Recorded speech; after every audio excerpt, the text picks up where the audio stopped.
One world currency. The New World Order. Those are the roots of trouble. I imagine that right now you're feeling a bit like Alice, tumbling down the rabbit hole. Let me tell you why you're here. You're here because you know something. What you know you can't explain, but you feel it. You felt it your entire life. That there's something wrong with the world. You don't know what it is, but it's there, like a splinter in your mind, driving you mad. It is this feeling that has brought you to me. This is your last chance. After this, there is no turning back. You take the blue pill, the story ends. You wake up in your bed and believe whatever you want to believe. You take the red pill, you stay in Wonderland, and I show you how deep the rabbit hole goes. All I'm offering is the truth, nothing more. For we are opposed around the world by a monolithic and ruthless conspiracy that relies primarily on covert means for expanding its sphere of influence, on infiltration instead of invasion, on subversion instead of elections, on intimidation instead of free choice, on guerrillas by night instead of armies by day. It is a system which has conscripted vast human and material resources into the building of a tightly knit, highly efficient machine that combines military, diplomatic, intelligence, economic, scientific, and political operations. Its preparations are concealed, not published. Its mistakes are buried, not headlined. Its dissenters are silenced, not praised. No expenditure is questioned, no rumor is printed, no secret is revealed. But I am asking your help in the tremendous task of informing and alerting the American people. And now, welcome to another episode of Down the Rabbit Hole. Here's your host from federaljack.com.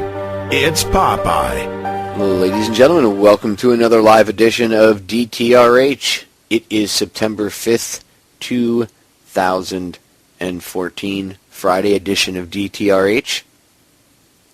Tonight we're going to be going back in time, taking a look back at war crimes. But no, not what you think. Many of you are going to say, what, are we going over Iraq again, Popeye? No. This time we're going over the Vietnam War. We're going back to 1972, to the original Winter Soldier hearings. I'm going to play the audio. It's raw, it's uncut, so there's going to be some cursing in it. Deal with it, grow up, we're all grown-ups.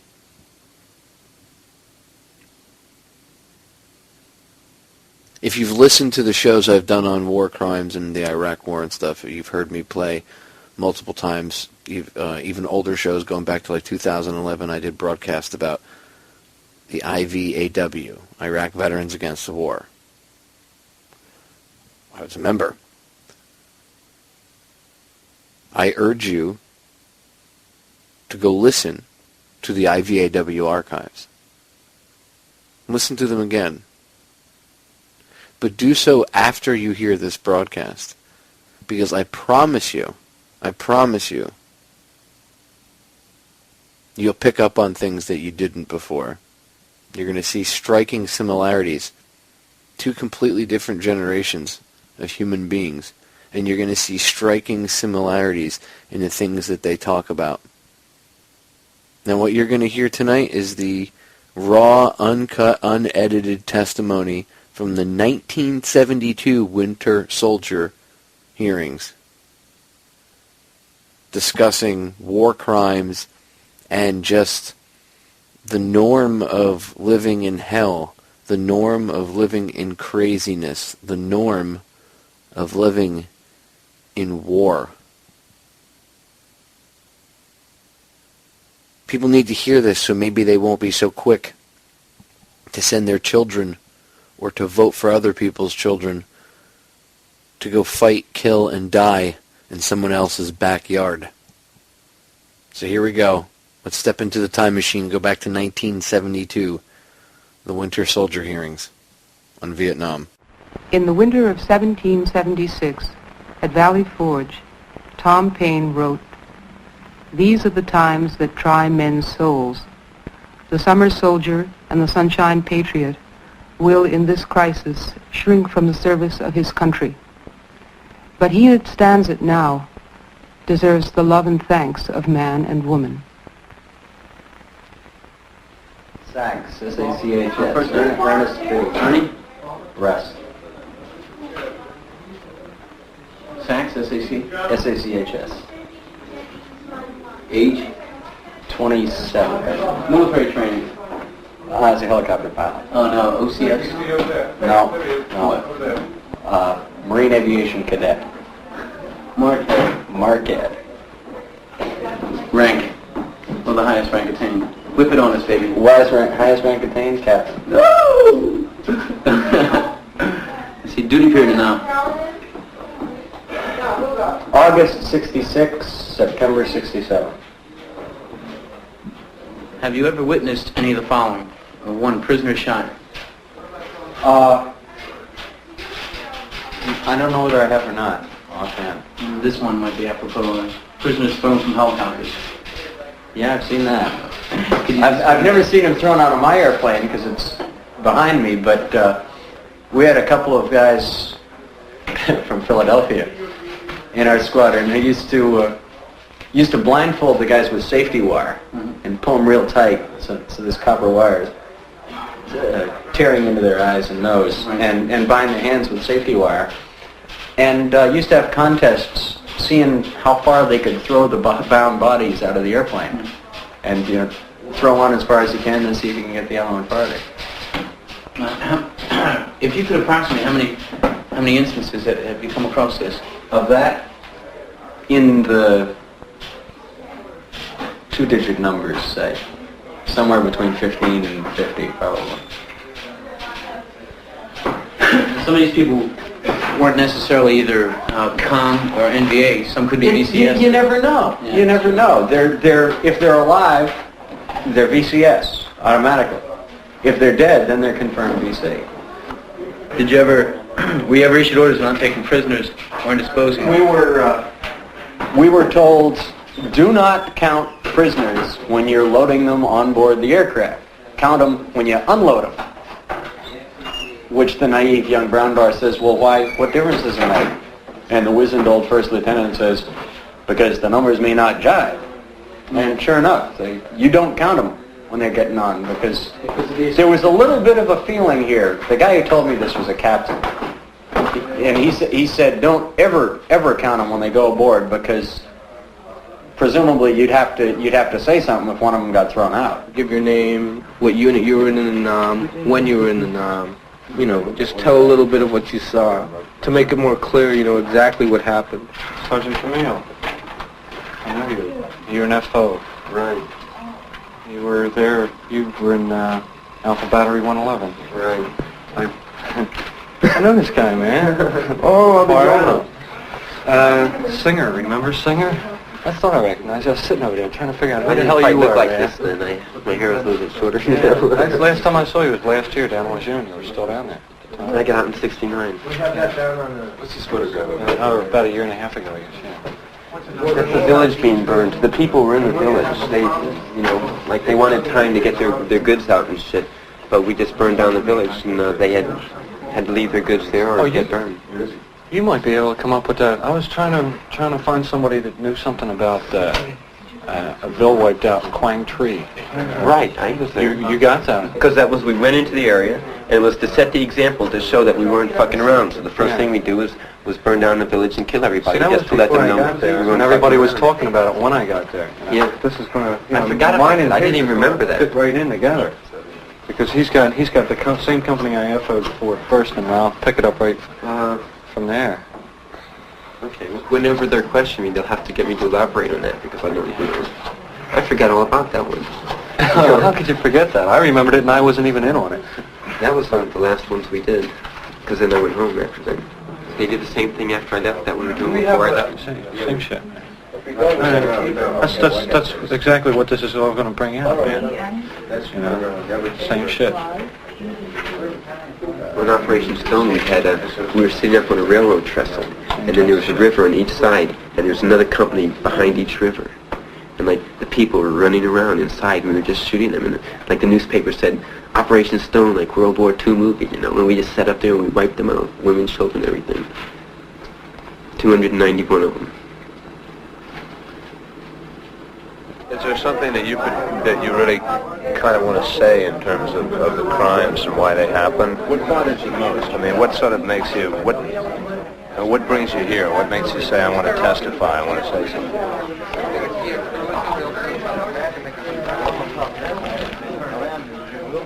I'd almost need a book to answer that, man. It's like just so many things bothered me about just that short period that I was over there. And the whole 2 years I was in the Army.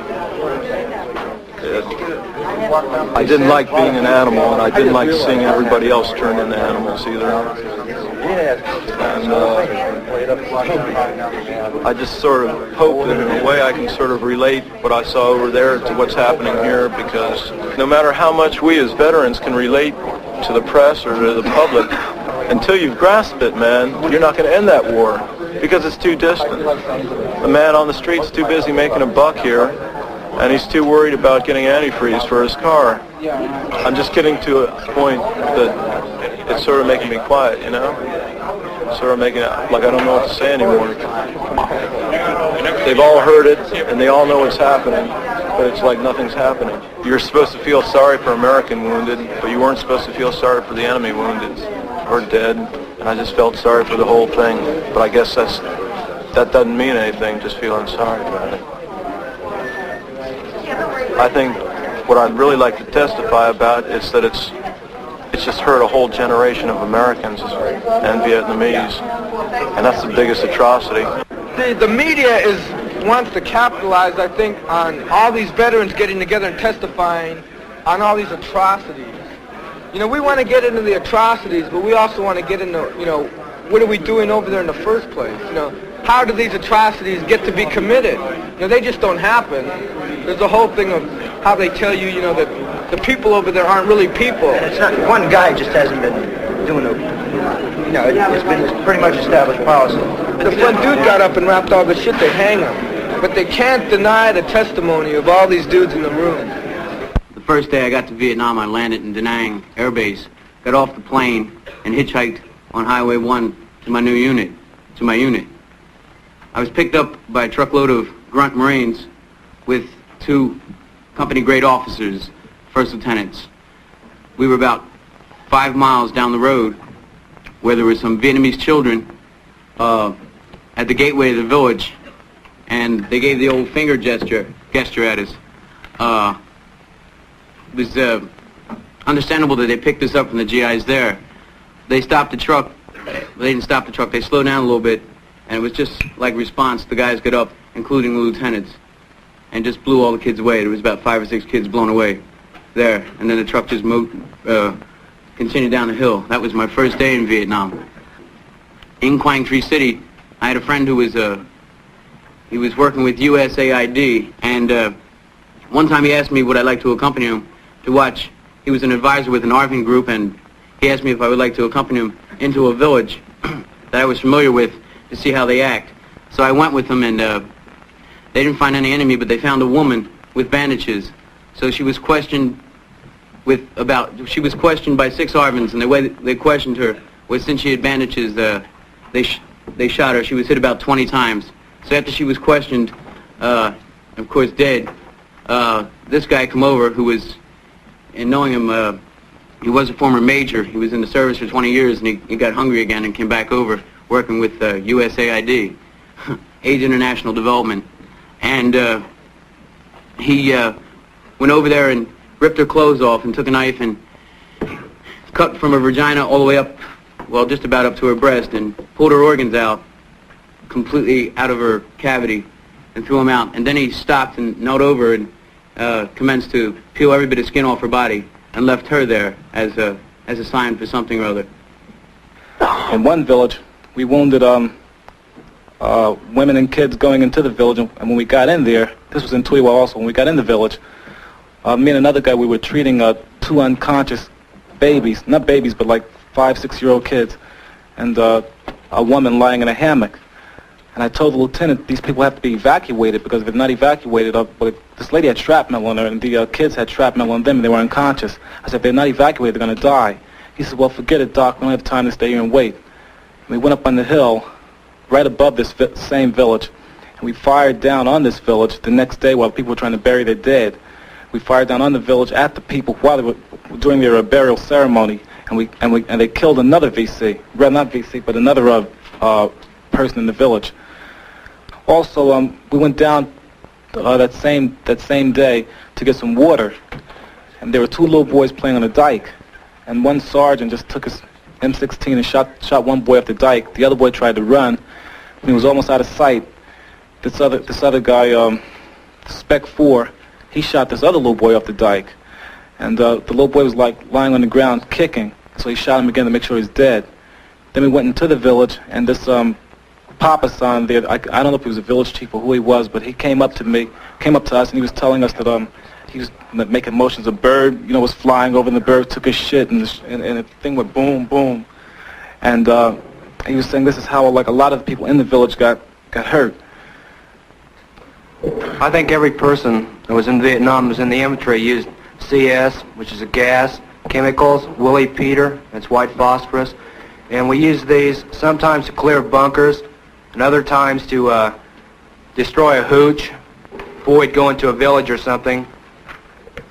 If we thought it might be VC infested or something like this, we'd send in Willie Peter mortars, 60 millimeters, and this would burn up the hooches that explode, throwing white phosphorus on different hooches in the village, start the hooches burning, and also kill people. It's probably one of the worst sights I've ever seen is a person that's been burned by Willie Peter, because it doesn't stop. It just burns all completely through your body. The only way you can end this burning is to cut off the air. It's very difficult. If I could get back to the Vietnamese woman I saw that was mutilated so horribly, it didn't really shock me because I think I talked about my first day in Vietnam. You can check with the Marines who've been to Vietnam. Your last day in the States, the staging battalion at Camp Pendleton, you have a little lesson. It's called the rabbit lesson, where the staff NCO comes out and he has a rabbit, and he's talking to you about escape and evasion and survival in the jungle. And he has this rabbit, and then in a couple of seconds, everyone just about falls in love with it. Not falls in love with it, but they're humane there. He cracks it in the neck, skins it, disembowels it, just like I testified that this happened to a woman. He does this to a rabbit, and then they throw the guts out in the audience. And you can get anything out of that you want, but that's your last lesson you catch in the United States before you leave for Vietnam. You have some testimony here on the burning of villages, cutting off of ears, cutting off of heads, calling artillery on villages for games, women raped, napalm on villages. Could you go into just a few of these to let the people know how you treat the Vietnamese civilians? The calling in of artillery for games, the way it was worked would be the mortar forward observers would call in, or we'd pick out certain houses in villages, friendly villages, and the mortar forward observers would call in mortars until they destroyed that house, and then the artillery forward observer would call in artillery until he destroyed another house, and whoever used the least amount of artillery, they won. And then when we got back, someone would have to buy someone else beers. And I saw one case where there were 2 prisoners, and one prisoner was staked out on the ground, and he was cut open while he was alive, and part of his insides were cutting out, and they told the other prisoner if he didn't tell them what they wanted to know, that they would kill him. And I don't know what he said because he spoke in Vietnamese, but then they killed him after that anyway. All right, were these primarily civilians, or do you believe that they were, or do you know that they were actual... The way that we distinguish between civilians and VC, VC had weapons and civilians didn't, and anybody that was dead was considered a VC. If you killed someone, they said, how do you know he's a VC? The general reply would be, he's dead, and that was sufficient. The cutting off of heads on Operation Stone, there was a lieutenant colonel there, and 2 people had their heads cut off and put on stakes and stuck in the middle of the field. And we were notified that that there were press covering the operation and that we couldn't do that anymore. The general attitude of the officers was, I was a lieutenant at the time, well, there's somebody senior to me here, and I guess if this wasn't SOP, he'd be doing something to stop it. And since nobody senior ever did anything to stop it, the policy was promulgated, and everybody assumed that this was what was right. We'd never had any instruction in the Geneva Convention. When we were given our Geneva Convention cards, the lecture consisted of, if you're taken prisoner, all you got to do is give them your name, rank, serial number, and date of birth.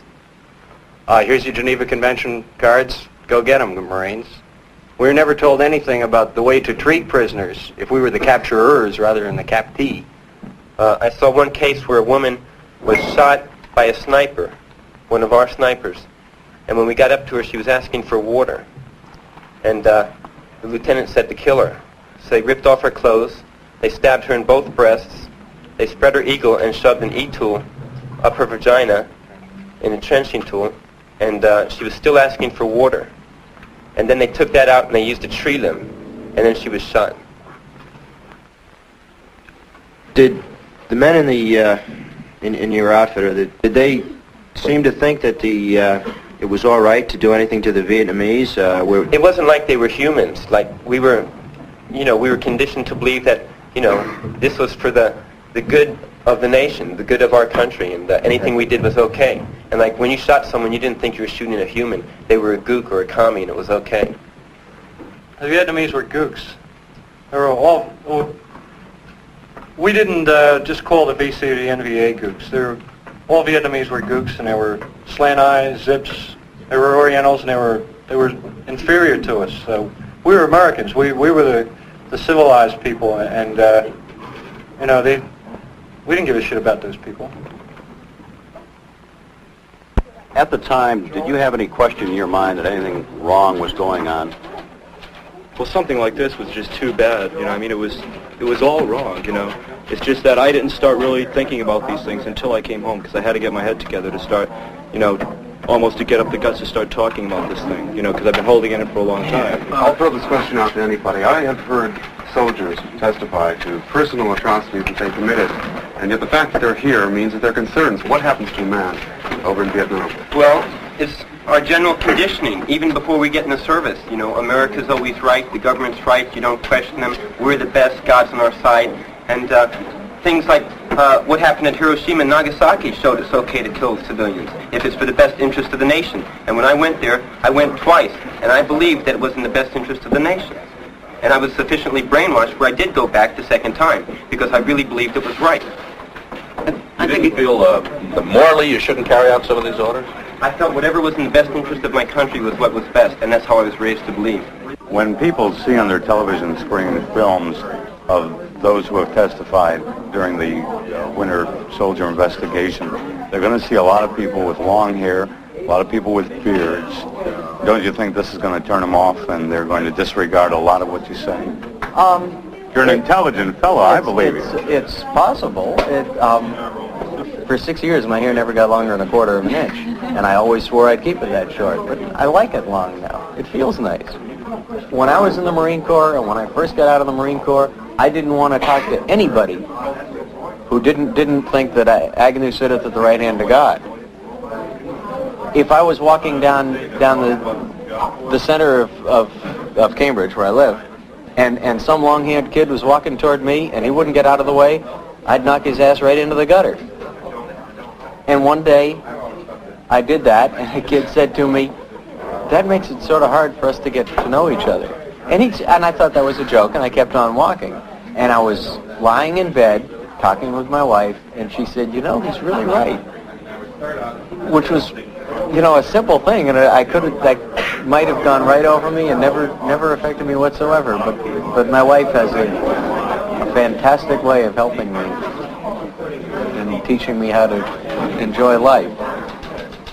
And that's the key to growing and being a better person is talking to people who are different, not to people who are the same.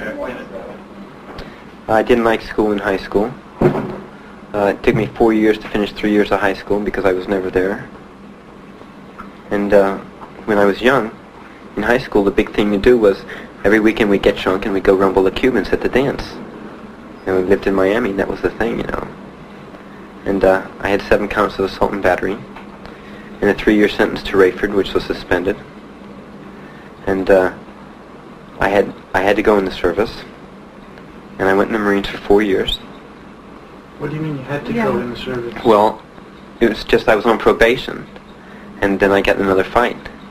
So they were going to, you know, just pull the rug out from under me. And my lawyer told the judge that it would be better if I went in the service, and they'd fix me up. If I went in jail, I'd be bad to society when I came out. Did you want to go in the service, Scott? I did, but not as soon. I wanted to go in the service because I really believed that the war was right. And I think one of the main things was I wanted to see for myself whether I was really a man or not. And I figured that's how I could find out. And like people were trying to save me, you know, and they'd say, you know, you'll really find God overseas, you know. When you really need him, you'll find him. And I wanted to see what kind of a person I really was. Was I really brave? Was I a chicken? And I believed in the war, and I believed, you know, the best thing a person could do was give his life for his country. So I went in the Marine Corps, and I got to Paris Island, and they really changed my head around. I was, if I thought I could have escaped, I would have. Were you good at it? No, they broke 2 of my teeth, because I didn't conform as quickly as I was supposed to. 3 short minutes, do not go anywhere. We will be right back with the Winter Soldier hearings from 1972 about the Vietnam War. Ladies and gentlemen, we are back from break. Let's get right back into it. When we left off, you were hearing from a young man who was talking about his time in Marine Corps boot camp on Paris Island, where the company commanders had knocked out 2 of his teeth. Here we go. Well, can you talk about the specific incident? Yeah, we were supposed to run 3 miles before each meal and 3 miles after each meal with full packs. And I just couldn't see throwing up my meal, you know. And in boot camp, you're not allowed to talk without permission. And for instance, if I wanted to go to the bathroom, I would say, "Sir, Private Camille requests permission to speak, sir." And he'd say, "What do you want, turd?" And I'd say, "Sir, Private Camille requests permission to make a head call, sir." And he'd say, "Is it an emergency?" And I'd say, "Yes, sir." And then he had alternatives what he could do. He could say, "Okay, go around the room 3 times with your siren to prove it's an emergency." And you'd have to run around the room going, "Arr!" And if you didn't do it fast, you know, loud enough, then it wasn't really an emergency. Or else he could say, "Okay, we'll wait 1 hour, and if you don't go, then you lie to me, and then I'm going to kick your ass." So, like, you had a choice of either pissing in your pants or getting your ass kicked. And, like, you know, things that normally didn't happen to you, and it's kind of bad for your head. And if I would have gotten out of there, I would have. So, the day we were running, I didn't run, I just started walking. And if the man in front of you falls down, you have to run him over. If you go around him, you get beat up. Because if he knows you're going to run him over, he won't fall down. So I just stepped out to the side and let them all run past me and started walking. And they said, "Run," you know. He says, "What's your name?" I said, "Private Camille, sir." He says, "You better start running." I says, "I'm tired." And he says, "Get up in the barn, you're going to be sorry." I said, "I'm already sorry." So I went up there and they called where we lived the barn. And they were going to send me to motivation platoon. That's where they, that makes boot camp seem like Sunday school. So then they said, "Okay, we'll handle it in the closet motivation." So I went in the closet, and 2 of them came in. They said, "About face," and I turned around, and 2 fists hit me. And I didn't even fight back. I said, "Okay, you know, I give up. I'll run." So when I got done, like the last day in boot camp, they said, "Now you've earned the name Marines. Now you're men," you know. And I was really gung-ho.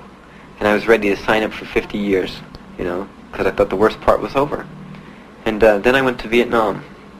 In my 3rd week in Vietnam, I was standing guard on an artillery base, and there were 16 of us on guard, 4 in each corner of the base.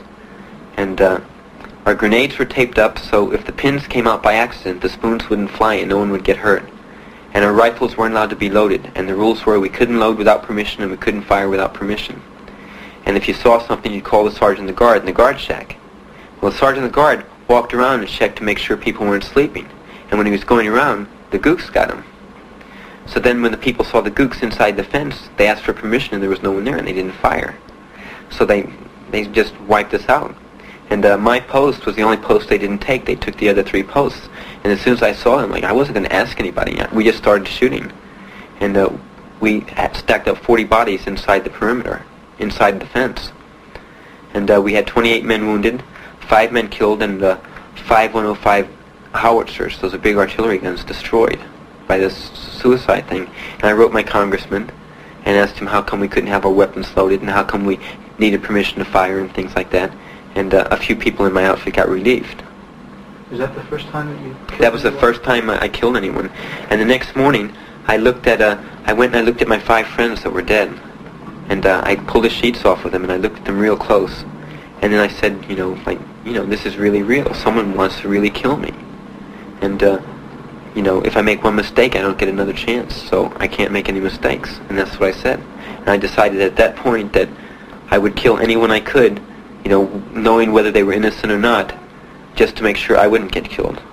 And that was my philosophy. Like, if I'd go into a village and have to kill 100 people just to make sure there was no one there to shoot me when I walked out, that's what I did. And that's what I did when I was there. Do you feel that your boot camp training sort of prepared you for that kind of attitude at all? Well, in boot camp we used to, every night we had to say, before we went to bed, we'd have to sing the Marine Corps hymn. And it was laying in attention in bed, we'd sing the Marine Corps hymn, and then we'd say, another day in the Corps, sir, for every day's a holiday, and every meal's a feast. Pray for war. Pray for war. God bless the Marine Corps. God bless my drill instructors. Pray for war. And every night we had to say that. And when we'd run and we'd sing songs, we'd sing, like they say, kill, kill, kill. And when we, at our judo practice, and knife fighting practice, and bayonet fighting practice, it was always, that was the yell, kill, kill, kill. And, boy, you're going to get to go over there and kill some gooks, And it was something that we were looking forward to, put our training to use. And serve our nation's best interest. Well, we thought it was our nation's best interest. Due to the fact that one of the men has to leave very shortly, Nathan Hale, I'd like to let him testify to the interrogation procedures at this time. I arrived at the base camp of the 1st Cav, which is Hill 29. When I arrived there, my S2, my captain, told me that my job was to elicit information. This meant that I could elicit information in any means possible. He told me that I can use any technique I can think of, and the idea is don't get caught. And what he meant was I could beat these people, I could cut them, I could probably shoot them. I never shot anyone, but I could use any means possible to get information. Just don't beat them in the presence of a non-unit member or person. That's someone like a visiting officer or perhaps the Red Cross. And I personally used clubs, rifle butts, pistols, knives, and this was always done at Hill 29. The important point here is that everything I did was always monitored. An interrogator is always monitored. I was monitored by an MP sergeant at Hill 29 who often helped me in my interrogations, he and his squad. This is a group of detainees being brought in. Okay, there's an interrogation going on right here. It's a big production. These are all the Marines sitting around giving the various cheers. This man here is a warrant officer. This just shows, a typical Vietnamese who's bound. These are National Field Police. This man came over and put a tin spoon, it's a Vietnamese spoon, and he put it in my fire, and he's burning the skin off of the back of the man's neck. And finally the man, in fear of his life, admitted that at one time he had given tax to the VC, but you can't prove that. I heard earlier today that they used CS. Well, the Marines used a lot of CS. This particular man wouldn't come out of the hole, and they threw 2 CS grenades in. I personally escorted this man back to division, and he died. So if gas doesn't kill, I don't know what killed him. Murphy, let me ask you a question. How Did you encourage information from the from your detainees or from the prisoners that you captured in the field? Well, first of all, we would ask them. And if we didn't get the information, or if they said they didn't know anything, we figured they were lying, well, we'd go to torture. And by torture, I mean first time I ever saw it used, the first time was on Operation Junction City 1. We were over by the Cambodian border in War Zone C. We had just walked into a ambush. And out of this ambush, we had about approximately 15 casualties. Out of that, we had about 5 killed out of those 15. We picked up 5 or 6 prisoners, and while flying them back, going to our fire support base, we had a lieutenant that had been in country about 5 days. And he said that he was going to conduct the interrogation.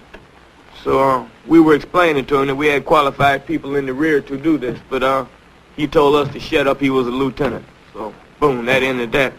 So he asked 2 or 3 questions, and all of them kept saying, no Beck, moolah or something. Explain what that means to the... I don't know. I'm not going to tell you I don't know. I believe it's I don't know. Then he ordered for the door to be open, the middle of the door. And just without another word, he just pushed one out. And then he started asking, he said, are you going to tell me now? And he started, put his gun on it. So all this time we're looking at it. And we're kind of mad, too, because we had been out there and some of our friends had been killed or wounded. At the time, it really didn't mean anything to us. He pushed out another one. And now the third one he came to, he started saying something in Vietnamese and pointing to the one of them on the end. And as we found out after searching this fellow, that he was a lieutenant in North Vietnamese Army. And on the way in after this, he said if anything was said about this, he would make it harder on us. Okay, so he wrote himself up for a medal by detaining, getting information from prisoners and saving us from walking into another ambush, evidently. But he received a Bronze Star with a V device in it for valor. The V stood for valor. We started going on little missions, search and destroy missions in Old Land Cave. And we ran into a few NVA that came to us, what was the word, Dung? Chuhoy. And right on the spot we're taking the prisoners, a lieutenant came up and said it's a 3-day pass for any body. If you can prove that you've killed an NVA, you have a 3-day pass to Vang Ta. That's the in-country R&R Center. And right there at that point, I actually, with my eyes, I saw a first sergeant and a lieutenant actually fight over who the prisoners were killed. They were taken and killed right there on the spot. But who killed them was, they just started to fight right there. And it's been quite a few incidents like that I can recall, but everybody up here, we said just about the same thing. But I have helped in torturing prisoners. And at one time, we thought it was showing courage or bravery or whatever you want to call it. We wore ears. We did. We'd take them and catch them while they were alive, take an ear, because, see, the Vietnamese people believe if they die without all of their bodies, that they won't go to Buddha heaven. And we would do this to 2 or 3 of them to get information from the rest of them. Thank you. The first slide you're going to see shows a prisoner of war. And the way that they try to get him to talk is by making him stand in front of a pile of Viet Cong bodies that we had picked up. It's the same POW was forced to sit for probably from 6 to 8 hours by this pile of bodies in the hot sun. It's a shot of 5 or 6 GIs going through the bodies looking for souvenirs. In this picture, there's a lieutenant and a captain overlooking what's going on.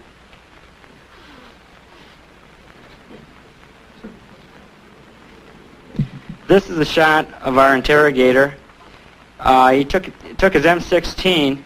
He took him and forced him into this prisoner's nose. He twisted him. It's extremely painful.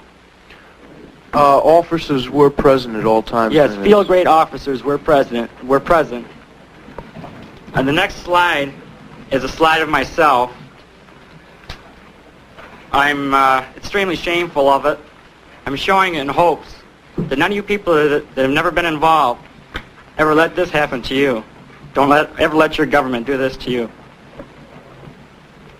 It's me holding a dead body, smiling. Everyone in our platoon took 2 bodies, put them on the back ramp, drove them through a village for show, and dumped them off the edge of the village. You mentioned the killing of wounded prisoners. Would you talk about that also? Right, on June 13th on Operation Cannon Falls, twice during the night we were overrun on our lower lip. The whole night we only sustained 3 dead people and 10 wounded. Now in the morning, when the mist cleared about 5:30, everybody just got out of their holes and we started to sweep down towards the bottom of the hill to count our body count and see how brave we were. There was one NVA soldier who was caught on the wire. He had a bullet wound through the neck and numerous shrapnel wounds all through his body from fragmentation grenades. Now this big badass corporal took out his knife and stuck it in his neck and just jiggled it till the man bled to death because he didn't want to carry him to the top of the hill. Another man was laying at the bottom of the hill on his stomach. He was in pretty bad shape, but I think he would have made it. And 3 grunts emptied full magazines of M16 fire in his back. Another man who was shot at the top of the hill had a bullet wound in his thigh, 2 in his back, and his elbow was hanging off by a thread. He was screaming for water, and they just poured it on the ground. They laughed at him. They kicked him in the ribs. One time he just jumped up spastically, and he sat up on his waist, and his arms started to dangle. And a grunt kicked him in the chest, and he died. Now, after all this happened, they chased what was left of the NVA company out through the woods. Now, the following day, elements of Golf Company claimed that they saw 400 NVA walking along a trail. Well, I informed this to this major there since I was in the COC bunker on radio watch. He told me I was an asshole. So I called up Golf Company again, and I said, repeat this. This guy doesn't believe me. So he told me again I was an asshole because recon said there are no NVA in this area, even though the previous night we were hit by a company and a half. Well, about a day following, Hotel Company, and Gordon was there at the time, was hit by, I think about half a regiment, I'm not sure. But they were in contact for 9 hours. A major was on the net, and the captain from Hotel called up, and he was crying because they were pinned down for 9 hours, and he wanted air support, and he wanted to be lifted out of there because they were pretty well chopped up. They had hand-to-hand fighting. They were running out of ammunition. A major got on the air, and I quote, called him a fucking pussy. He said, never in Vietnam has any infantry unit been withdrawn. And he says, you people can do it by yourself. I don't care if you've been there 9 hours or 9 weeks. He says, you're going to stay out there until there's none of you left or until we come and get you. Now, later on that night, I took the casualty report. It was 14 pages. There was 43 killed and about 30 wounded. And a lot of them were my friends. Now, they claim they killed 100 Viet Cong, but Gordon says they killed 200 or 300. Stars and Stripes claim that only 35 Americans were killed and wounded. Now, I don't know, I know they were pretty confused out there, but it's pretty fucked up when not even Stars and Stripes can figure out how many people are what. I'd like to add on that, since I was there and wounded there, that they wouldn't bring any ammunition into us, food or water. The helicopters were afraid of getting hit because the one helicopter that came in for a medevac was shot down in the river. We managed to get all the dead out, and wounded out, but one was a gunner, I believe. I don't really want to talk about it. I think one of the biggest ways the guys would personally fight the Army or any policy was what is termed malingering or shamming. Any way you could damage yourself. Guys, the first time I walked into my unit, I walked in and a brother was laying on a bed, stoned out of his mind, and another brother came down with a bat on his leg, broke it right in front of me. And I asked, I said, what's happening? And he says, home, you just go out and hump the bush for a while and you'll find out. And you're scared. You're so scared that you'll shoot anything. You'll look at your enemy. You'll look at them as animals. And in the same time, you're just turning yourself into an animal, too. And I'd say that's got my head spinning a little right now, the fact that I was actually at one time an animal and that now I have to come back and be civil again. and people sort of expect a purpose and expect you just to have a definite purpose. You know, you going to school? Yeah. You going to work? Yeah. But like, there's just more and more veterans now that are just finding that there's no purpose because nobody's ever given us one. The only purpose I had was surviving and getting the hell out. And that's about all I can say unless anybody wants to ask anything.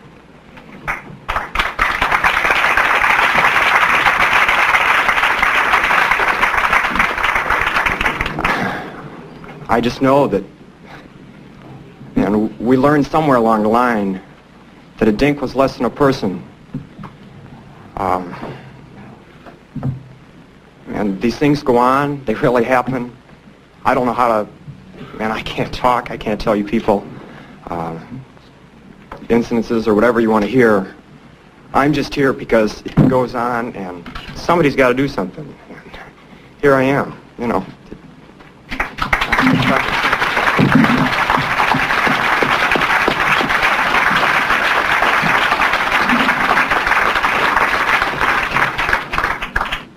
I can't really say why we did it.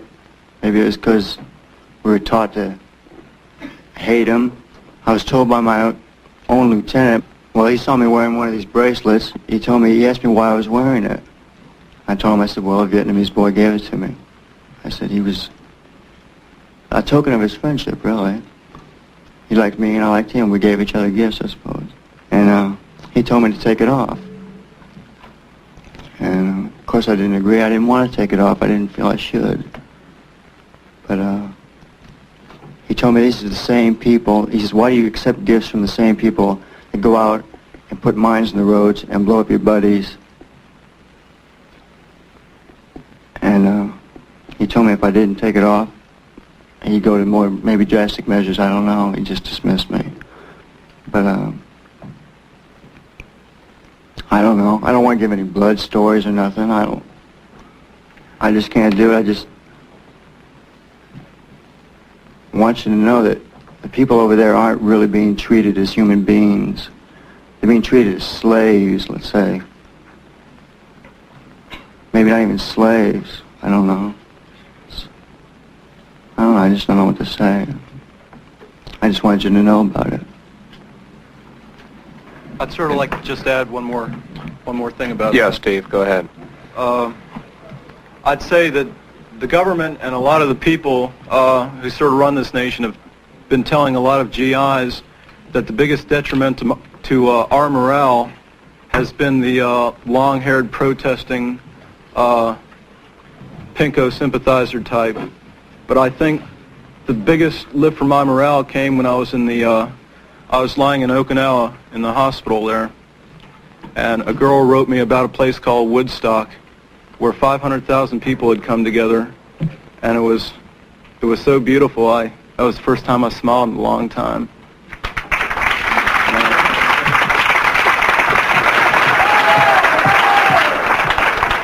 I was put as platoon leader of my platoon simply because, you know, this dude had bugged me and I whipped his behind, you know, and they like that aggressiveness. I had, all right, you going to be a platoon leader? Yes, sir. You sure you're going to be? Yes, sir. Get out there. Yes, sir. You know, this is the whole thing, you know, this thing is a crack, you know. So, you know, I'm platoon leader for a little while, and this dude, he messes up the whole platoon. He sneaks in the bathroom and he's smoking. So, you know, me and a couple of other dudes, our minds are sacked now, you know. Bam, we whooped the living daylights out of him. Hey, just come in. Yes, sir. What you be doing? No, sir. Yes, you did. I saw you do it, Dad. And I'm saying the whole thing, you know, and the next thing I know it, you know, I'm not a platoon leader anymore. I'm back in the ranks again, you know. Then I'm put on the shit list, you know, a week later, you know, you're in trouble. Hey, knee deep, you know, what am I supposed to do? This thing, you know. They were very good at it. You know, they had your minds. You couldn't win. I remember they had us out for Foot Locker. We were doing manual violence with Foot Lockers. You know, and this guy next to me, Prince, you know, drops it on his foot. And I thought it was very funny. It was amusing. You know, we were so tired. Everything's amusing, you know. And it's in there. He drops it. It's in there. Now it says, 1027, sir, 1027, sir. We got a pussy? Yes, sir. Who's it? Private Hatton. get up here, sweet pea. So I get up there and he says, you like to laugh? I said, no, sir. Yes, you do. You like to laugh. I said, no, sir. Laugh for me. I said, He goes, open that big fucking mouth and laugh for me. So I did. And he started taking handfuls of sand every time I opened my mouth to laugh, and shove it down my throat. And I said, laugh. Freaks were good like that, or licking off the toe of the shoe. I come running out the hooch one day for formation and says, get the herd in the road, so everybody starts skying up to get on the road, and I come walking out the door, and I stepped on a spit-shine shoe. And like the freak just grabs me around by a stack and swivel, and pulls me up. He says, you better take care of that. Sir! I said, request permission to go in and get my shoe shine gear. He says, the only shoe shine gear you need, boy, is your tongue. So he had me get down there and lick off the dust off his toe where I'd scuffed his stupid thing, and they do that all the time to break you. I'll tell you a trick they pull. They'll take a company and they'll pull them back into battalion. They'll keep them there for darn near a month with no contact whatsoever of enemy troops. All right. Then all of a sudden, hey, we found a Viet Cong regiment. We're getting ready to move out tomorrow morning. Stand by. Keys your mind. All of a sudden, you're getting a chance to get a piece of some action because you're tired of sitting around in mud holes, doing nothing. I have yet to have been on an operation where I haven't gone through a village. I have yet. And I have yet to have gone on an operation where when I've gone through that village was still standing. So consequently, you're ready, and you're keyed up. You're tired of sitting down. They ship you, drop your helicopter. You're receiving a few small arms fire. They call it heavy, Wow, you're receiving, heavy fire. But you receive, you might hear a carbine fire from half a mile off. Wow, and everybody's yelling, open fire. Hey, what? And I don't see ASO, and I'm, supposed to be charged of this shoot. It's just like I was playing war games back in Hawaii and stuff, with blanks in my gun and stuff. They're like overgrown kids. When you go to Vietnam, you're prepared to play the Marine Corps role. You're assuming the role as a professional Marine, a killer, whatever, and you're going to play that out exactly the way it's been defined to you. Things like this here work on the mind. And if they can deteriorate portions of the mind for any period of time, then they could just about gear you into doing anything they want. In fact, I was so weird after Vietnam, I carried a pistol around my back pocket, for no apparent reason to myself for 6 months, until one day I pulled it on somebody at school. I had torn up something, and a janitor come up to tell me, hey man, you can't do that. And I reached out and pulled the pistol on him. And then it occurred to me, man, there's something wrong with me. And it took me like a week and a half to remember the incident where we stoned the kid. Ladies and gentlemen, top of the hour break is here. 3 short minutes, and we will pick it up right where we're leaving off. More with the Winter Soldier 1972 testimony. You can download the video. Go over to federaljack.com/war. federaljack.com/war. Look up Winter Soldier 1972. You'll see it. Download it. You can also download all the IVAW clips that I've played in the past there. And there's a ton of other real reality of war information there. Go check it out. federaljack.com/war. We will be right back. Ladies and gentlemen, welcome back to hour number 2 here on tonight's live edition of Down the Rabbit Hole. I am your host, Popeye from federaljack.com. Tonight, we are taking a historical step back into 1972 and listening to the Winter Soldier testimonies from the Vietnam veterans against the war, and they are exposing war crimes and what the reality of war is actually like on the ground and what they experienced in Vietnam. It's very close to, sounds very familiar what many Iraq veterans have said, Afghanistan veterans have said. federaljack.com/war, federaljack.com/war. Anyway, let's get right to it. Winter Soldier 1972. Here we go. When you go to Vietnam, you're prepared to play the Marine Corps role. You're assuming the role as a professional Marine, a killer, whatever, and you're going to play that out exactly the way it's been defined to you. Things like this here work on the mind. And if they can deteriorate portions of the mind for any period of time, then they could just about gear you into doing anything they want. In fact, I was so weird after Vietnam, I carried a pistol around my back pocket, you know, for no apparent reason to myself for 6 months until one day I pulled it on somebody at school. I had torn up something and janitor come up to tell me, hey man, you can't do that. I reached out and pulled the pistol on him. And then it occurred to me, man, you know, there's something wrong with me. And it took me like a week and a half to realize, remember the incident where we stoned the kid. I never thought that my mind would hide anything from me. And it's really strange when it does. It came as a real surprise. The stuff just started coming back. Once you come back from the NAM, your awareness of not only the Vietnam War, but of the government is fantastic. And, you know, so, whoa, hey, wow, you mean this is what I've been asleep under all this time? You know, Jesus Christ, somebody hit me with a baseball bat. You know, I've been asleep. You know, what's going on? So, you know, it's no wonder they come back and say, you ain't got nothing to show me. I swear it's really a totally unreal situation after a few months. I think that, you know, what should be brought out is the horror of the everyday, the commonplace, what went on there. My duty was to go out and serve as a perimeter guard on the Dong Ha ramp. And this was an LCU ramp on the Qua Viet River where Navy ships came up and they'd offload supplies. And we took our truck with outside the combat base every night at 5:30 to set up at the ramp for our night's duty.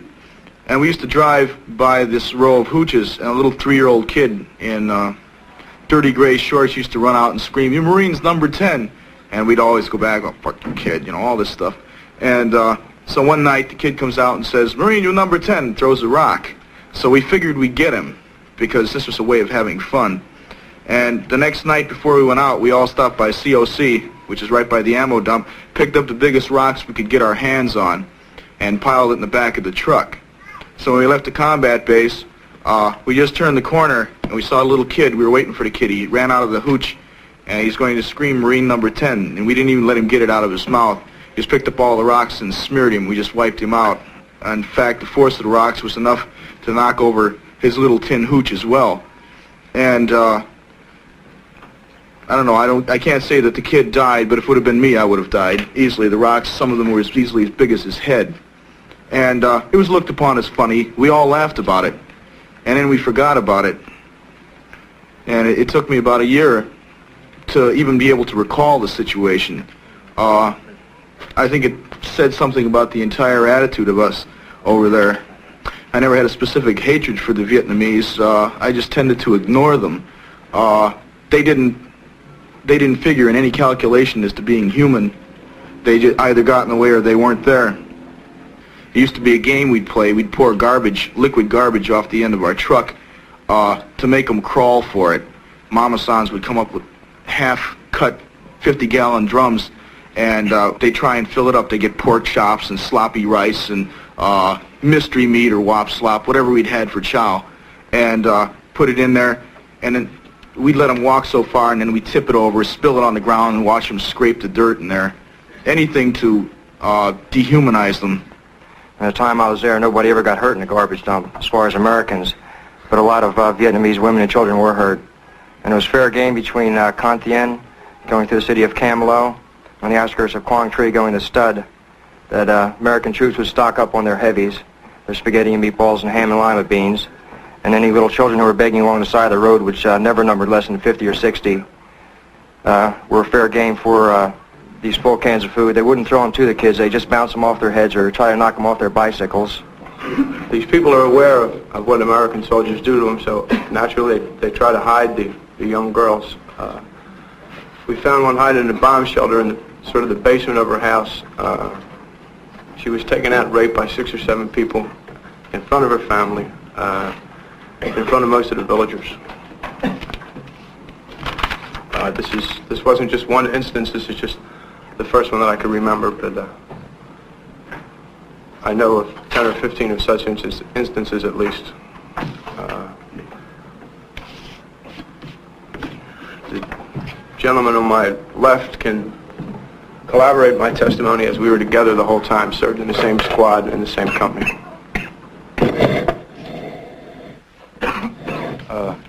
At the time most of this happened, our platoon leader was a Mormon minister. He's dead now, so he can't really be found out and questioned. But when he got there, he was pretty well a high character man because he was a minister, and by the time he left, well, by the time he got killed rather, he was condoning everything that was going on because it was a part of policy. If nobody tells you that it's wrong,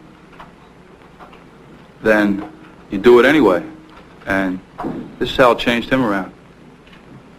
Once we were picking up a sling load of ammunition, and the Army had a habit of putting pickup zones and drop-off zones right near well-traveled roads, roads traveled by the local villagers. So we were hovering over this sling load of, I think it was howitzer rounds. And I was hanging out the window observing what appeared to be about, I guess he was about 12-year-old Vietnamese boy standing there watching us. And as we lifted up with the load, the rotor wash increased because of the weight, and it blew him into the path of a 2.5-ton truck with trailer, which killed him instantly. When that happened, my first reaction, and my flight engineer, he was observing this too. Our first reaction was, I guess you'd call normal. It would be horror, pain. And then I realized that I caught myself immediately, and I said, no, you can't do that because you develop a shell while you're in the military. They brainwash you. They take all the humanness out of you. And you develop this crust which enables you to survive in Vietnam. And if you let that protective shell down, even for a second, it could mean that it's the difference between you flipping out or managing to make it through. And I caught myself letting the shell down, and I tightened up right away, and started laughing about it and joking about it with the flight engineer. And he sort of moved on the same logic, because I guess it sort of knocked his shell down too. In one incident, we were flying, and we took fire from 6 NVA, which caused the ship to explode in the air and make a crash landing. Now, on the way down, because our company policy was to just keep on firing, I looked out across the field, and I spotted a Vietnamese woman, a peasant, running away from the ship. I fired a burst of about 6 or 7 rounds into her back before we hit the ground. When I was being questioned as to what happened about 2 weeks later by a captain in my company, I told him what we did and what I did, and we both had a good laugh about it. That was pretty much company policy. I saw a lot of things happening and being done by guys, and I really, like the emotional thing, you see your buddy get killed, and it's really emotional, someone you're really good friends with. Like, one minute he's telling you, well, I got a letter from my girl, and I'm really happy, and I can't wait to see her. And she's going to send me some pictures she's taken. She's getting her girlfriend to take some nice Polaroid pictures of me, And then you go out, and he gets shot in the head. And, it was really hard for you to realize that, 5 minutes ago he was your friend, and now he's dead. And you'd put him on the helicopter and just make believe he went home. You try not to think that he was killed. And then you say, well, I'm going to get the gooks for it. And you just take it out on all the gooks. And it got to be where it was like someone would say, okay, you come stay on my farm, and you can go hunting every day for free, and I'll give you all the ammo you want. And you can hunt, and there's no limit. And you can all go out together and just hunt, And it was like a hunting trip. And the more people we killed, the happier our officers were, It got to be like a game. Like, the object was to see who could kill the most people. And the different ways you could prove how many people you killed would be like cutting off ears. Now, if you brought back someone's ears, pretty likely you had to kill them to get them. And then people would, whoever had the most ears, they would get the most beers. And you trade your ears for beers. And it got to be like a game. And when it came time to go home, I was very close to my friends. And I got where I knew what I was doing, like I was like an expert. My job, being a forward observer, is also a scout sergeant. And you have to learn to read maps and know the area. And I got where I knew where I was without looking at the maps, and I could call in artillery just by knowing where I was. And I was really attached to my friends. I couldn't see leaving my friends and going home. And then I thought about the political thing again. I said, well, and I wrote my mother a letter. And I told her, I said, I'm not coming home in April because I I really believe what we're doing is right. And I think it's better for me to stay here and help get it cleaned up if I can than for my brother to have to come over when he gets old enough. And that's what I wrote, and that's what was put in the newspaper. And they had a big article, you know, we need more Americans like this. What was your rank when you first went over? A PFC. And when you left? A sergeant. I made a lance corporal, corporal, and sergeant. I made a very good rank. So you'd say the Army thought you were a good soldier? I got a good conduct medal too, and I got the Vietnamese Cross of Gallantry with Silver Star, and got put up for the Bronze Star 3 times. And this is something else I'd really like to rap about. Medals. You know, medals are a bunch of shit. Every time I thought I deserved one, no one ever said anything. And when I didn't think I deserved some, I got one, you know. And it was like one time I picked up a grenade that was thrown at us, and I threw it back, and they thought I was really brave. But it was because that was the easiest thing to do. Like, I wasn't going to fall on it and save anybody's life, because I wasn't that brave or stupid or whatever. And I wasn't going to, you can't stand there and look at it, and you can't run from it because you can't get away from it. And the only chance I figured I had would be to pick it up and throw it away. And they thought I was doing something brave, and I got put up for a medal, but I was doing the most cowardice thing. And another time I got a medal, these gooks came out in front of us, and I was with the infantry. But the infantry had to work together. I could move on my own because I was a forward observer. So we were eating, we didn't have our boots or clothes on, you know, just our pants. And I slipped into my boots and I grabbed my ammo and my rifle, and I didn't get on my helmet or a flak jacket or anything. I went after them, and I got 5 of them. So I got a medal for it. But they never, I was running after them, I was chasing them. They never stopped and turned around and fired at me. I didn't risk my life or anything. And they thought it was really brave. And they yelled at me for going out there and doing that because forward observer's not supposed to give away his position. But it was really fun. It wasn't anything brave at all. You know, I got 5 commies, man. Wow, now I'm really happy. Wait till my parents hear this. Then that night, we were on a Scorpion. That's where 4 or 5 guys go out, and they just hide. And when the enemy come by, you open fire, and then you run. You know, and they don't know how many of you there are. So usually they pull back too. And 2 of them came walking right by us, and 3 of the guys were asleep. And I didn't want to shoot because I didn't want to give away my position. So I grabbed the guy in front of me around the mouth, and I stabbed him in the kidney, and I killed him. And the guy next to me, he opened fire on his, and he missed. So for getting those 6 kills, I got the medal. But another time I had a friend of mine killed, and I was very upset. And I asked this Vietnamese for his ID card, and he said, "Come biếc," and that means I don't understand in Vietnamese. And it just pissed me off, so I pulled out my knife and I killed him. And it didn't bother me at all. I just called in, I said, "1 VC kill." And they said, "How do you know he's a VC?" And I said, "Because he's dead." And they laughed and said, "Okay," you know. And I'd come in and people would ask me what's going on out in the front, and I'd tell them. And they keep it chart for how many kills you have. And I'd come in and they'd show me how many I have. And what it is, every time you kill someone, you have to report it. And you have to search them for papers and stuff. But this is something else, body count. If 10 of us would go out, and I'd come back with only 5 men, we'd lost half our men. And you couldn't say that you didn't see any enemy. So you could have only killed 1 enemy, and by the time it would get up to the high command, you know, you killed 50 of them, because they couldn't say that they lost 5 men taking 1. So the body count's a bunch of shit. You know, what they say and what they get is different things. Like, you'd read the newspaper, on Operation Medina, 200 of us went out, and about 47 of us made it back. And they just ambushed us and whacked the hell out of us. And I didn't see any gooks, man. They were sitting in the trees dropping grenades on us, and they had machine guns on the front and the side. And the newspaper said we had all these kills. You know, I didn't know what the hell they were talking about. I never saw any kills. But they just didn't like to admit that all those men got killed for nothing. Did you think that was a justifiable thing? I mean, there you knew there was a lie, but did you see a reason for it at the time? I didn't question it. Like, I figured, well, if the people home think we're killing them, you know, that's great, because that's what we're supposed to be doing. And another thing is the competition between units. Besides competition between men to kill the most, there's competition between squads and between companies and battalions to see who can kill the most. So, like, if the newspaper said Charlie Company got 200 kills and we didn't get any, we weren't going to say anything, man. We wanted them to think we're bad guys, man. And we thought we were so tough, we went around with aces of spades in our helmets. And every time we'd kill someone, we'd put it in their face. So if anyone else came, they knew that Charlie Company did it, you know. Vietnam is not a land war. If you gain land, as in other wars, your efficiency report would go up. In this war, it's based on body count.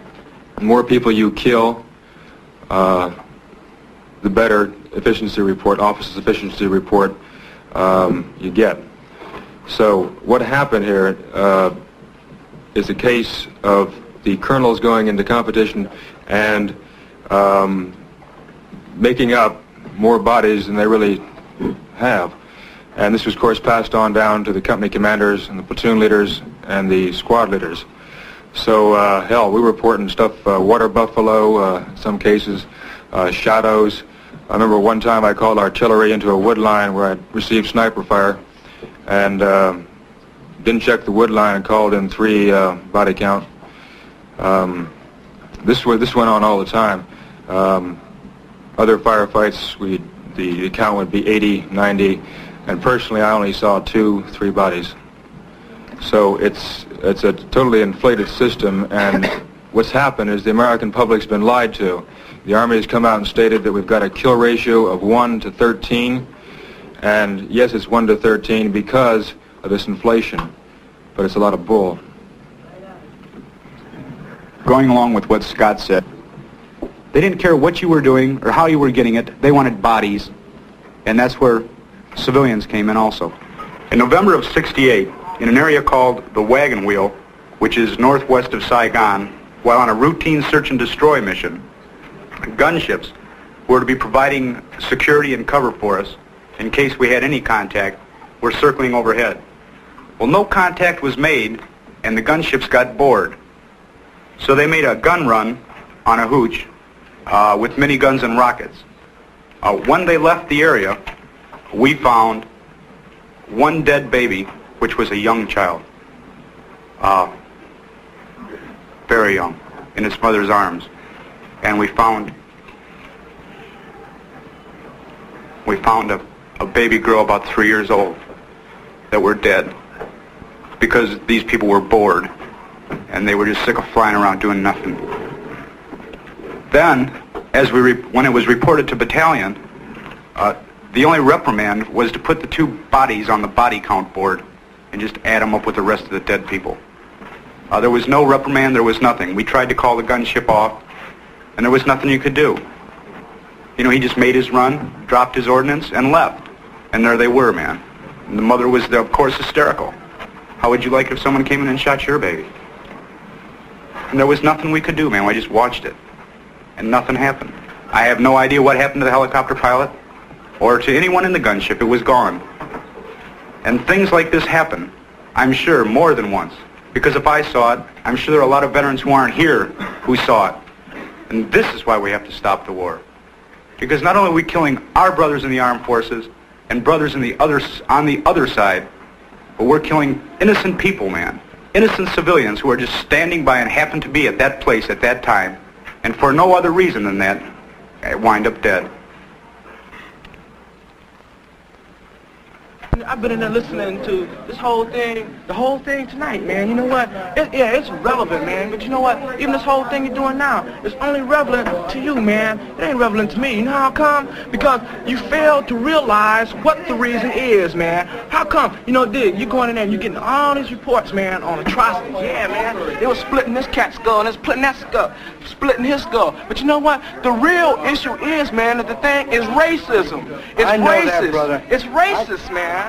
They over there after the Vietnamese, you know, the resources. They also after the Vietnamese because they're racist, man. I had all the hell I had in the Army because of racism. You know, like, Dig, man, my orderly room, man, my first sergeant, man, was a Ku Klux Klan, man. They had a motherfucking clapping right in the fucking Let me ask you a question. What have I got to gain out of this? What the hell do you think I'm fucking here for? What the hell do you think the rest of us are here for? For your reason. For my reason. For your reason. And I dig this.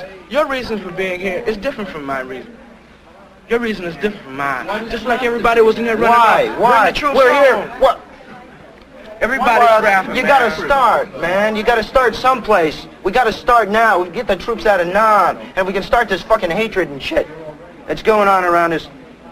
The thing that's getting me, the thing that gets me, man, don't get man, upset. This is cool, we can rap, man. This is cool, we can get rap. I don't know, man, like a whole lot of people, man, like, when it's white and black people talking, man, they go through a thing of, you know, not wanting to say this because they're afraid of somebody might misinterpret it. Well, you know, say something, you know, let me misinterpret it, and then, you know, when I run it back on you, then go ahead and tell me, man, don't do one of these things, man. You know, I go to school too.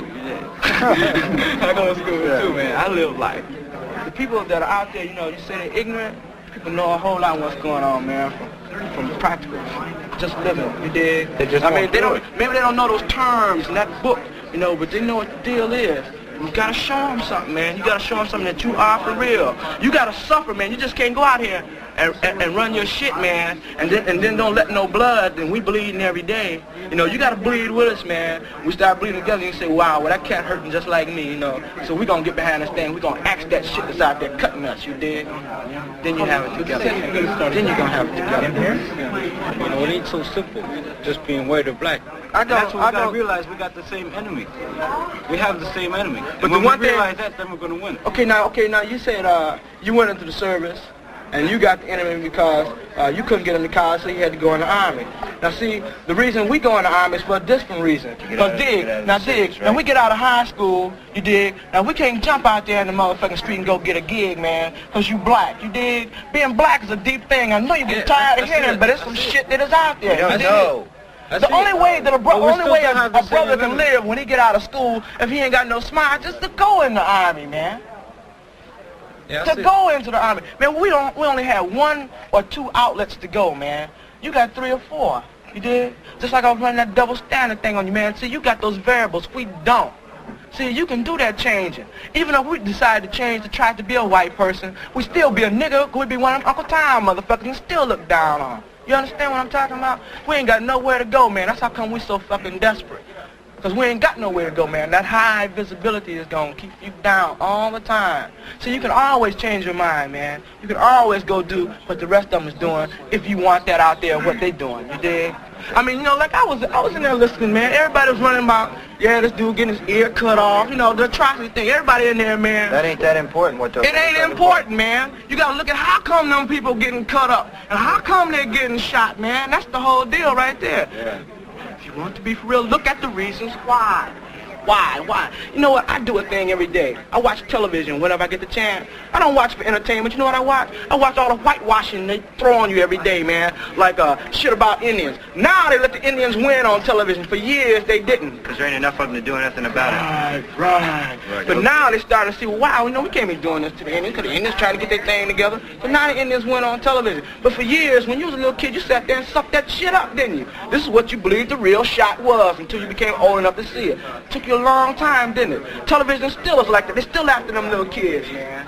Cartoons with the violence, you know, shooting bullets and shit and shoot him in the face, his face turned black, all this kind of shit. Even connotations, man. Black people hate connotations like the difference between angel food cake and devil food cake. The Black Plague. It's the same shit. The same shit. I didn't say fucking way. You gotta remember, kill it there and kill it here. Didn't say anything about racism. We were just no shit. marching. It did. That's how come you ain't got no black people behind you. Because you forgot about racism, man. You forgot about it. That's how come you ain't got no black people down here. Yeah, you got a few of us, and then they rap to you just like I do, man. Now see, you're running a thing. You want to be human, man. You want to stop the war. You want to stop the killing, the whole thing. But you still ain't took time to learn how to treat your other brother cool. Can you dig it? You ain't saying nothing about him. And the brothers look at that and they say, well, why, man? Why I want to go down there, man, and get involved? And shit ain't for me. It ain't for me. Man, I just hope, man, just by standing here and rap with you now, if you didn't think about it before, think about it now. If you did think about it before, God damn it, now do something about the shit. Not really the struggle. Raw, emotional testimony, ladies and gentlemen.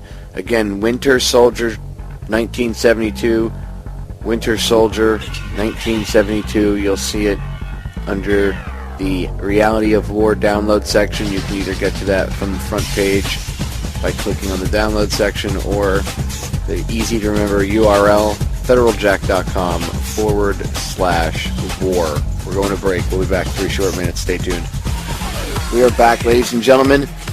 As I have reminded you repeatedly tonight, the full video for Winter Soldier, and I have it titled Winter Soldier 1972, and the Winter Soldier testimonies from the Iraq veterans against the war, can all be found. federaljack.com/war. Really easy to remember URL. federaljack.com/war. If you go in there, there's IVAW testimony. There's tons and tons and tons of video, whether it be actual footage from the battlefield, videos exposing war crimes, not just war crimes by American soldiers, by the way. War crimes being done in Libya by the quote-unquote rebels, Syrian war crimes in Iraq, real stuff. Some of it's really hardcore, ladies and gentlemen, so I will warn you. It's not for the faint of heart. But it's the truth, and it needs to be told. So, go to federaljack.com/war, federaljack.com/war. It'll bring up the very simple, basic download page. It's pretty much just a directory listing. It's a white page with a list of all of the videos that are in there, and each one of them is blue. That means it's an active hyperlink. It'll work with cell phones. It'll work with PCs. It'll work with Apple.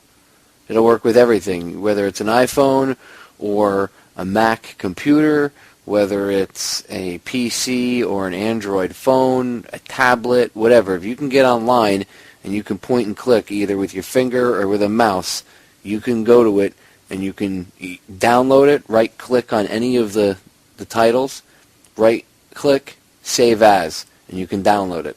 Or you can, if you double-click on it, your browser will attempt to open it up in, it's using Flash Player or whatever. But if you want to save it, just right-click on whatever, save as, and download away. That's what it's there for. The whole reason it's there is for you to see it, download it, and archive it.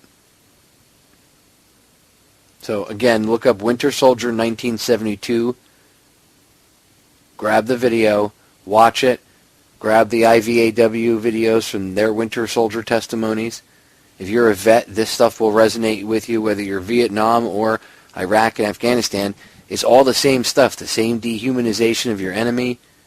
And for what? Our friends dying? For what? For what? Lies and bullshit. Let's get back to it. Here we go. Winter Soldier, 1972. There's an aura of hate in my outfit. I mean, a Vietnamese, there's no such thing to my unit as a friendly Vietnamese. Every Vietnamese is a gook. I've hardly ever heard the term Vietnamese. They were always gooks. There's no difference between a good one and a bad one, except the good one at the time is carrying no weapon, but he's still fair game. The games that some of the Marines in my outfit played, myself included, would be to find the older Papasans with the long whiskers, and which I guess is a symbol of his identity in their culture, and they would just be cut. They would brutalize anybody who complained. We would move into a village and we would just sit down. We own the village while we're here. These people would do what we told them, or they wouldn't be allowed to stay in their own house, or they would be beaten inside the house. We were on our first operation, and it was an operation, so it just followed this procedure. They were used to it, and we were just shown how you destroy a village. And they just cried and carried on. We don't know what happened to them. That was the only village in the immediate vicinity, so we cleared the area more or less. Everything is set on fire. My squad leader personally ignited the first 2 hooches and then just told us to take care of the rest. When we went out, I would say 50% at least of the villages we passed through would be burned to the ground. There was no difference between the ones we burned and the ones we didn't burn. It's just that some we had time and we'd burn them. We were given orders whenever we moved into a village to reconnoiter by fire. This means to, whenever we step into a village, we're to fire upon houses, bushes, anything to our discretion that look like there might be someone hiding behind or in or under. What we did was we carry our rifles about hip high, and we line up on line and parallel to the village and start walking, firing from the hip. Now, there were times when Vietnamese villages have man-made bomb shelters to protect themselves from air raids. Well, sometimes when we come to a village, a Vietnamese would run out of the bomb shelter, you know, for fear of being caught. So consequently, this surprise would startle any individual, and they would automatically turn and fire, thereby uselessly killing civilians without giving them a chance. They give them an ambiguous order, like some to the extent of, all right, you're going into an area where there are known Viet Cong, so that when you get there, anything that moves, you're going to fire at, you know. This is one of the mind-taxing things that he does to make you want to, you know, attack somebody, even though you know that you don't want to kill another Vietnamese because you feel that he might be, in fact, your brother. I was a helicopter, a Cobra gunship pilot. I worked with another aircraft at all times in what is called a hunter-killer team. I was told by the other pilots in the unit how to tell a VC from a civilian. If they were running, they were VC. If they were standing there, they were well-disciplined VC, shoot them anyhow. They also told me that when we were flying over a village or near a village, if people started to leave the village, civilians, that was a good sign that there were VC in the area, that they were expecting a fight. While speaking with my hooch maid, she says, you know, when American helicopters come through, people run. They think they're going to be killed. So you put these two things together and you see, you know, civilians are in kind of a bad spot. As far as clearance to fire went, my first 3 months, I never heard of the term clearance to fire. If there is somebody that we thought might be VC by his actions, by running or hiding, he was a dead man. I've seen hooches CS'd to drive people out, and when the people were driven out, they're naturally running away. Who wants to hang around and breathe a CS for an hour? They run out of the hooch and they're killed. There's a large river that is to the west of Saigon, runs roughly north and south. I can't remember the name of it at the moment. But beyond this river, there is absolutely nothing left. There were hundreds and hundreds of villages marked on the maps that I had with me. All kinds of names on the map. But you get over that area and there's nothing there at all. It's all been wiped out long ago.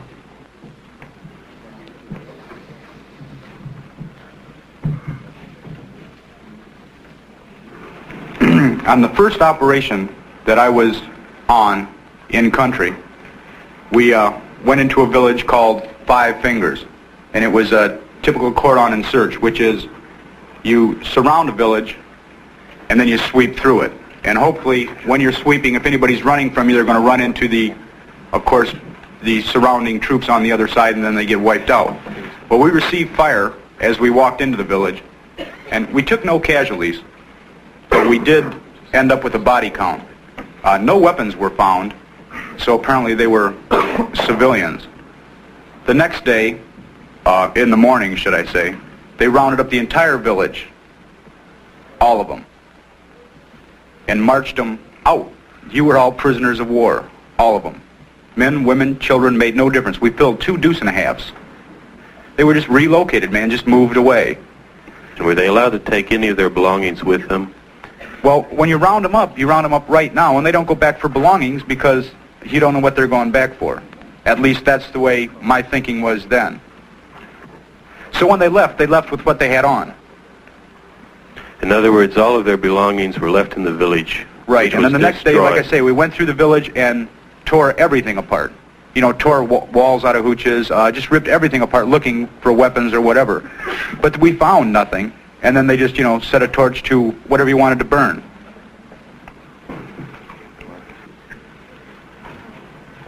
19 women and children were rounded up as Viet Cong suspects, and the lieutenant that rounded them up called the captain on the radio, and he asked what should be done with them. The captain simply repeated the order that came down from the colonel that morning. The order that came down from the colonel that morning was to kill anything that moves, which you can take any way you want to take it. And when the captain told the lieutenant this, the lieutenant rang off. I got up, and I started walking over to the captain, thinking that the lieutenant just might do it because I'd served in his platoon for a long time. As I started over there, I think the captain panicked. He thought the lieutenant might do it too. And this was a little more atrocious than the other executions that our company participated in, only because of the numbers. But the captain tried to call him up, tried to get him back on the horn, and he couldn't get a hold of him. As I was walking over to him, I turned and I looked in the area. I looked to where the VCS were, supposed VCS. And two men were leading a young girl, approximately 19 years old, very pretty, out of a hooch. She had no clothes on, so I assumed she'd been raped, which was pretty SOP. And that's standard operating procedure for civilians. And she was thrown onto the pile of the 19 women and children, and 5 men around the circle opened up on full automatic with their M16s. And that was the end of that. Now, a lieutenant that was there, not the lieutenant that was there was a lieutenant who heard this over the radio in our company. He had stayed back with some mortars. When we got back to our night location, he was going halfway out of his mind because he had just gotten there relatively. He was one of these, I don't know, I guess he was naive or something, believed in the old American ideal, and he was going nuts. He was going to report it to everybody. And after that day, he calmed down. The next day, he didn't say anything about it. We got in a wretched firefight the next day, and the whole thing was just sort of lost in the intensity of the war. I would like to point out that if you took the Vietnamese War, or the American War as it is, and compared it right to the Indian Wars 100 years ago, it would be the same thing. All the massacres were the same, and nowadays they use chemical warfare. Back then, they put smallpox in the blankets and gave them to the Indians. And you could just go right down the line and name them off, and they would be the same thing. When I was small, I was exposed to this, and I kept growing and I kept growing and learning. But it was so much that when I watched TV or something and watched the Indian and the cavalry, I would cheer for the cavalry. That's how bad it was.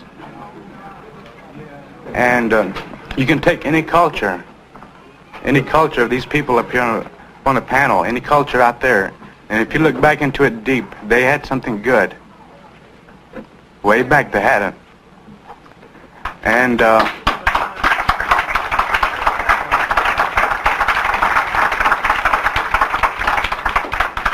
then people started getting onto the money bag, and that's when it all happened.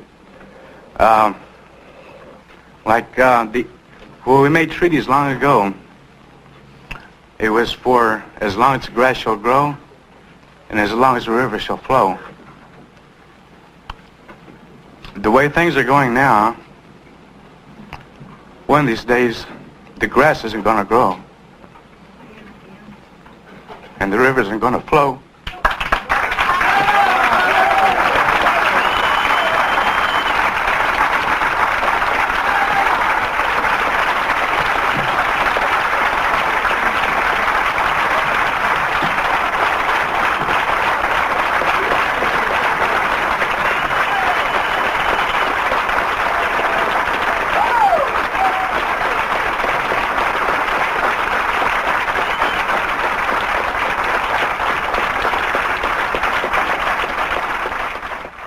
When did it begin to first get into your head that something was really wrong? Well, when I came back from Nam, they were the draftees in my unit, and they thought all different than the way everyone else thought.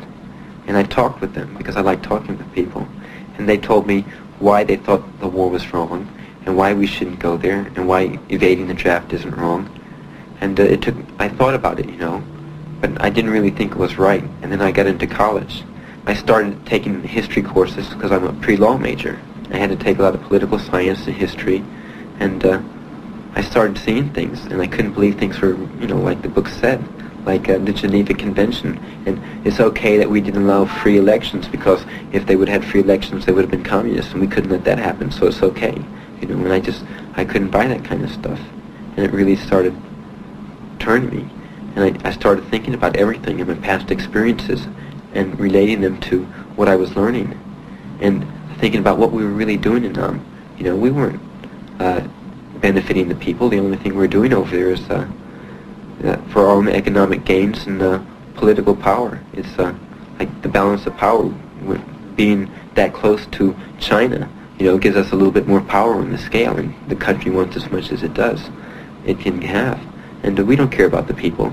And if they were somewhere else, we wouldn't, like Czechoslovakia, we wouldn't interfere. So all the experiences all of a sudden just start rushing back at this point? Right, and I decided that all the things I did really wasn't right, and that I should think of people as human beings, not as black or white or red, or even what their philosophies were. And sometimes when I talk about it, I laugh all the time, because I don't want people to think that I'm not a man, and it's kind of the way I've been brought up again. You're supposed to be a man, and men are hard, and they don't have feelings and stuff. But when I think about it, it bothers me inside, and I know there's nothing I can do to change it. So why let it bother me? So I don't think about it. Has your concept of what a man is changed? Yes, I don't anymore. But even though I don't, like, I had some sensitivity courses, and it got where sometimes guys would cry, and like sometimes I felt like crying. Like we'd really see a sensitive film and get into something really deep. But I'd start to, and I'd think about something else. So, like, even though I know I shouldn't think of a man the way it is, I just, can't change. I try to change, but I still, try to be brave and things like that, rather than, and hard and emotionless. You want to change? I think if I really wanted to change, I could. I'm just afraid that I'm not really sure what I want. But it's very hard, to something that you really have faith in, like a society, and to lose faith in it, and it puts your head through some changes when you keep seeing things that look wrong, and more things that look wrong, and less things that look right, and you don't think you're really wrong. But then when you're talking to your family or someone, trying to find out really and show them why you think the way you do, and like they all say you're crazy, how can you think like that? Then it upsets you, and then you go back to school and you talk to people and they understand. I went up to the University of Western Carolina and to speak on it, because when I do, it makes me feel better, and I want other people to see, what's going on. But when I went up there and I showed it, they kind of put me on the spot, and this woman asked me a question. She said, "Aren't you ashamed of what you did? And doesn't it make you feel bad that we're hostile towards you because of what you did?" And it really made me feel bad. But I reacted and I said, I blamed it on her. I asked her how old she was, and she said she was 37. And I told her that I was 19 when I went to Vietnam, and it was her fault because she was a crummy voter that I got sent there, and it was her fault that I had to go through all that shit. So I should be mad at her, and she shouldn't be mad at me. But it did upset me that when I try to talk to people, that they try to put you on the spot about it. And I'd like to let them know what's going on, but without being on the spot, because it bothers me sometimes. But do you realize how hard it is, like, even when you tell them what it's like for people to understand, No, I can't, I guess I should be able to, and I never thought about it until you just said it. But I imagine it is hard for them. I can't perceive it being hard for me because I did it, I experienced it. And it's hard to, experience something, not know how other people can't do it. Scott, was it difficult for you to give testimony? Very difficult. Very difficult. And I really wouldn't have done it if Mark Lennox hadn't showed up. But I realized it was very important because he and I had been lieutenants together. And I realized it was very important to give testimony with him so we could corroborate our testimony. But had he come, I don't think I would have given it. And I don't know why. Because all the other guys have gone through the same thing. But when I was on the stage there, I was like really uptight. And I was trying to put myself in a mood where I'd be very, very cold and all that sort of thing, because I realized that I'd probably start crying if I, you know. And I don't know, maybe it's... Why were you afraid to start crying? Because I'm still imbued with all that shit that was fed. It hasn't gotten all out of my system. That's right, it really has. It takes a long time. And it's just a matter of dealing with it in terms of, you know, realizing it. And it won't come all at once, it comes gradually. And, you know, hopefully someday it'll be gone. But, you know, it's still there. And, you know, I accept it. I realize it. I think especially this weekend, you know, I saw a lot of guys who were in the same bag, man. And that's important, you know, safety in numbers, I guess. And, but, you know, it'll come, and it's just a matter of, you know, realizing, and that you have to realize fully what in fact you've been taught. Scott was like I was. We were in the Army. And we were the Army, you know. That's the whole thing. And that's what's so scary. That's why it was so good to see Scott now and see that he was really a human being again instead of being a soldier. You know, because now Scott has wants and needs and desires, and before, you know, you just sort of was just, you know, all rap, and maybe it'll happen one day, man. Well, now I can see that things are starting to happen. I mean, for both Scott and for myself. Because it was strange, because we were definitely soldiers to the end. That's what's so strange about it. That the indoctrination, the training, and things you have just make you that way. And then when you see that you were that way, that you were living a lie. You know, you weren't living your life, you were just living, I don't know, it's almost like a road map that someone had laid out in front of you. And, you know, they knew where you were going just by the way they would indoctrinate you. And then all of a sudden it's wrong. And once you realize it's wrong, you got it licked. But the point is, you have to bring it out, you have to confront it openly, you know, with yourself. And find out where your priorities lie. And then you have to either live them or deny them and then be plastic forever. You know, it's up to you. When I first entered the service, I thought, well, sure, you know, that sounds like a good idea. I will be a hero, and just think of this, I'll have a rock-hard body, and golly. Because you'll have, when I went into the service, that's where my head was at. You know, I was the average middle-class American. You know, it was just the thing to do. And they dehumanize you so much that the enemy is no longer a human being who has a wife and a child. Or, you know, has a family life. He just becomes the enemy. And therefore, when you're confronted with this, all you think of is it's just like another target. And they've trained you to shoot targets. So when it comes right down to it, and there it is, it's not a man. It's a target. And then when you start to realize it, my God, look at this. You know, this can't be me, man. After all this time, you know, I know that I shouldn't be doing this, but, well, here I am. And I had been trying to justify them for, you know, this period of time because I knew it wasn't right, but I had to justify it some way because I was doing it. Then all of a sudden I realized, no, there is no justification, man. What I have done is wrong. I have to face it. I have to admit that what I have done is wrong. And now I have to try and tell other people before they make the same mistakes I made. That's one of the most powerful things you could end the documentary on, is him saying that. And I agree 1,000%. It's important for people to know the truth, so that way the same mistakes of the past won't be repeated. We won't be repeating the same things over and over and over again. That's the definition of insanity, quite literally. We need to learn from our errors so they don't become mistakes. Like Kennedy said, an error only becomes a mistake when you refuse to correct it. So we need to pay attention and learn from the things that have happened in the past. The only way we can learn from them is if we acknowledge that they actually exist and that they went on. federaljack.com/war, ladies and gentlemen. federaljack.com/war.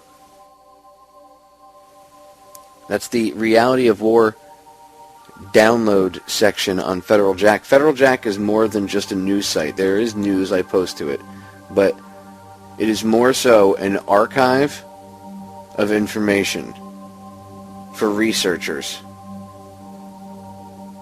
Do your research, ladies and gentlemen. Educate yourself, because the government's not going to do it for you, and neither is anyone else. Do your research on 9/11. Do your research about all these bogus wars. Gulf of Tonkin, which led us into Vietnam. Over 58,000 of our countrymen gone for what? For lies. For a war that was never meant to be won. Anyway, we're out of time, ladies and gentlemen. Do your research. federaljack.com/war. As always, the solutions to our problems are an inside job. I love you all. We're out of here.